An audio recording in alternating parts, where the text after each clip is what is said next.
أعوذ بالله من الشيطان الرجيم. بسم الله الرحمن الرحيم. يا بني إسرائيل اذكروا نعمتي التي أنعمت عليكم وأني فضلتكم على العالمين. واتقوا يوما لا تجزي نفس عن نفس شيئا ولا يقبل منها شفاعة ولا يؤخذ منها عدل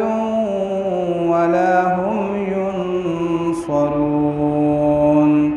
صدق الله العظيم. مخکې رکوع کې الله تعالی په بني اسرائیل باندې چې کوم انعامات او احسانات کړو اجمالی طور بیان کړل. اجمالی طور د هغې تذکره وشوه. اوس په دې رکوع کې الله تعالی د بني اسرائیلو هغه تفصیل بیانوي. په دې باندې چې کوم انعامات او کوم احسانات شوي دي د هغې تفصیلات الله تعالی هغه بیانوي. او انواع سته هغه شپږ انواع د بني اسرائیلو هغه په دې کې ذکر کیږي. په بني اسرائیلو باندې الله تعالی چې کوم د ټول نه لوی انعام کړو هغه دا و چې هغه په تمام خلکو کې دی ته یو خصوصي فضیلت ورکړو. په هغه وخت کې د نبی علیه السلام نه مخکې چې څومره خلکو د امت مسلمه نه مخکې نو په هغې کې بني اسرائیلو ته الله تعالی یو خصوصي یعنی فضیلت ورکړو چې هغه حکومت او نبوت. الله تعالی د نبوت سلسله هغه په بني اسرائیلو کې چلولې وه او دغه رنګې حکومتونه هم دی سره او دا پړه لیکه خلک دی ته محتاج و. خو چونکې هغه خپل فضیلت هغه برقرار ونه ساتو او چې کومه وعده الله تعالی د دی نه په تورات کې اغستې وه په هغې باندې یعنی پوره کامل رانل عهد شکني وکړه وعده پوره نه کړه. هغه فضیلت الله تعالی د دی نه واغسته او امت محمدیه ته ور نصیب کړو. د نبی علیه السلام امت ته الله تعالی دا خصوصیت ورکړو چې په تمام عالم کې په تمام کائنات کې دی ته چلن یو فضیلت هغه نصیب کړو. حضرات صحابه کرامو ژوند چې وګورئ نو د حضرات صحابه کرامو غونته کې کامل شخصیات د انبیاء کرامو نه رستو نور داسې نه دي تیر شوي د ځمکې په مخ باندې.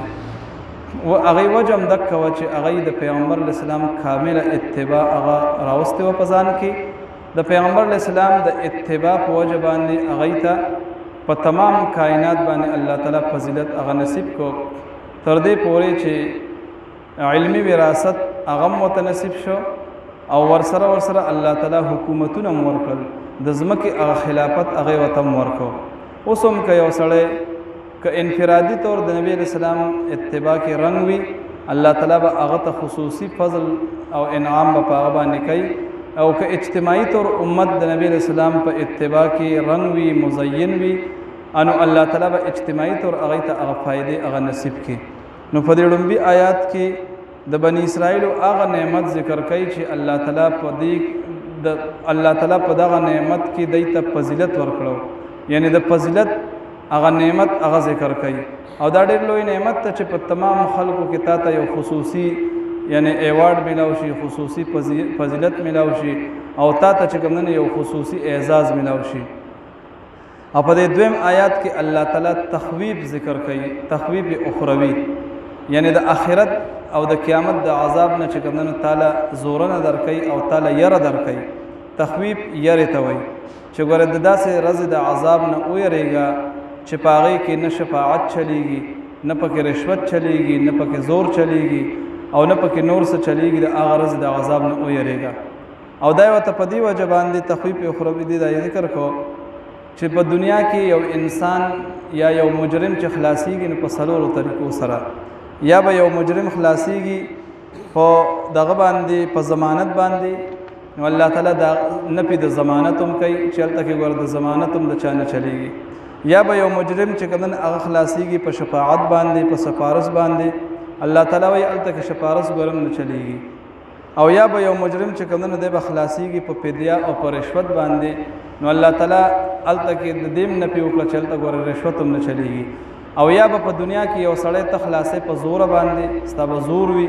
الله تعالی وایي چې الته کې زور هم نه چلیږي بس الته کې به ایمان او عمل صالح ستا په کار راځي نو چې تا نه په دنیا کې ایمان او عمل صالح دا د نزای نشي اسنه چې انسان د دنیا په دندو کې دومره اونخلي چې ایمان کمزور شي او دغه رنګ عمل صالح هغه طرف ته توجه نه وي اسنه چې د دې په وجه باندې ستا آخرت هغه تباہ او برباد نشي الله تعالی په دې دویم آیات کې تخویف اخروی هغه بیانوي نو فرمایي یا بنی اسرائیل او اولاد د یعقوب علیہ السلام اذکروا یاد کئ تاسو نعمتی التی نعمت زما آغا نعمت زما التی آغا انعمتک علیکم چې ما کړه د پتا سو باندې وانی فضلتکم او ما فضیلت در کړه تاسو ته علی العالمین په ټولو مخلوقات باندې نو دې دا کې علی العالمین نه مراد علی عالمی زمانکم یعنی د دې په زمانه کې چې کوم خلق په غي وته فضیلت ورکړه ده د نبی رسول الله په امت وته فضیلت هغه نه ورکړه ځکه بنی اسرائیل يهود دغه خالص د الله او د الله د رسول دشمنانو سره د دې چې دومره انعامات په الله تعالی کړی دي دا غي باوجود هغه دومره ناشکرای وکړي او دومره کفران نعمت وکړي چې هغه د الله تعالی د غضب مستحق شو نو الله تعالی په ځکه دا احسان دی دا کې جتاوي چې تاسو لما بخپل دور کې په خلکو باندې یو پوکیت یو فضیلت یو حیثیت درکو او تاسو هغه حیثیت چې کومه برقرار هغه نه ساتو نو د کم بنی اسرائیل چې د نبی رسول الله په دور کې دا خطاب هغه ته دی ځکه قرآن خو په نبی رسول الله باندې نازل شوی دی نو د دې آیات مخاطب هغه بنی اسرائیل هغه يهود دي چې نبی رسول الله په زمانہ کې کم او اوس دا احسانات خو الله تعالی د دې په مشرانو باندې کړی دي نو د مشرانو احسان دا گویا چې په اولاد باندې احسان اولاد ته د مشر هغه احسان ذکر کول دا په حقیقت کې په دای باندې احسان دی لکه یو سړی دی هغه یو غلط کار کوي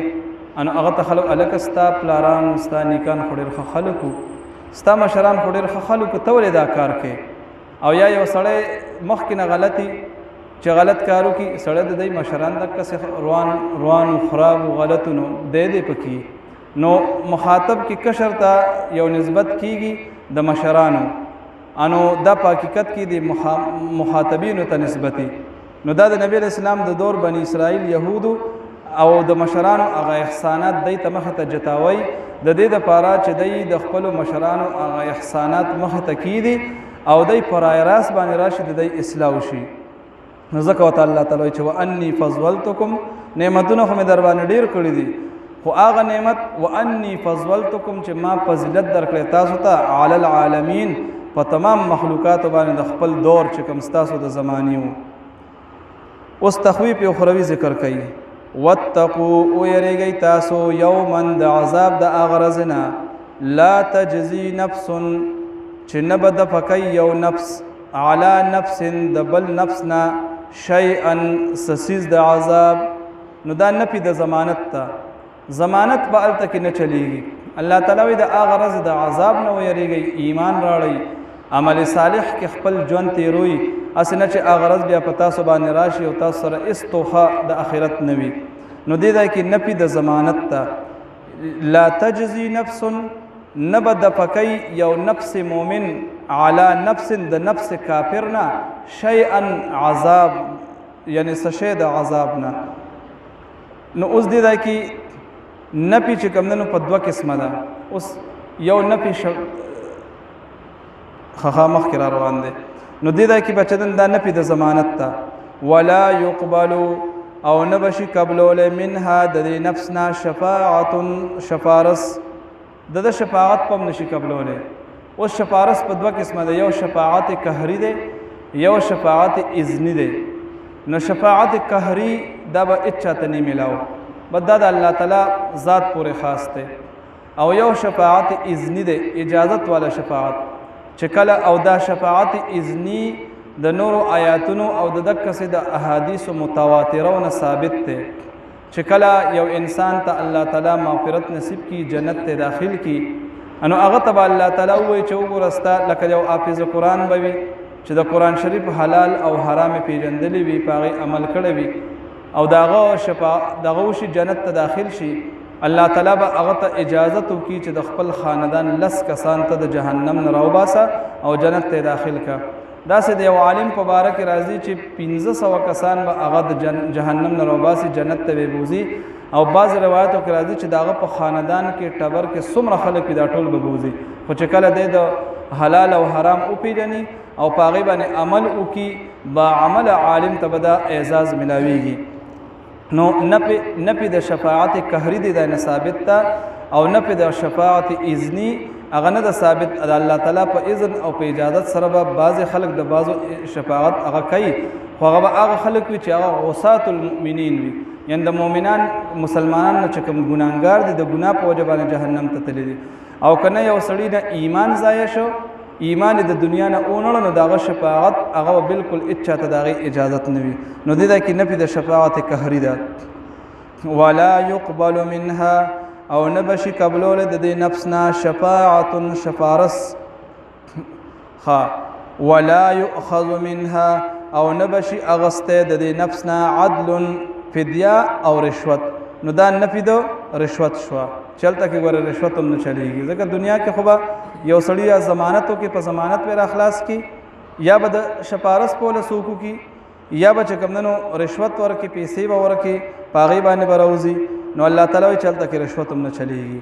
ولا هم ينصرون او نه بد د امداد کول شي د جانب آخر نه یعنی دا نپی چې کمنو د سشو د زور شو الته کې زور هم نه چلیږي د دې بس امداد هم نشي کوله نو دا تخویف اخروی شو بیا وته وکړي یا بنی اسرائیل اے اولاد د یعقوب علیہ السلام اذکروا یاد کئ تاسو نعمت یلتی نعمت زما آغا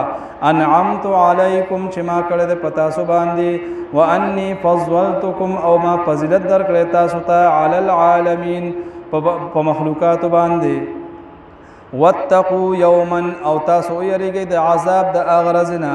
لا تجزی نفس چې نبد فکای اس یو نفس مومن عن نفس د نفس کافرنا شیئا استشهد عذاب ولا يقبل منها او نبشي قبلو لددنا شفاعت شفارس ولا يؤخذ منها او نبشي اغسط ددنا عدل فدیه ولا هم ينصرون او نبد دی امداد کولشي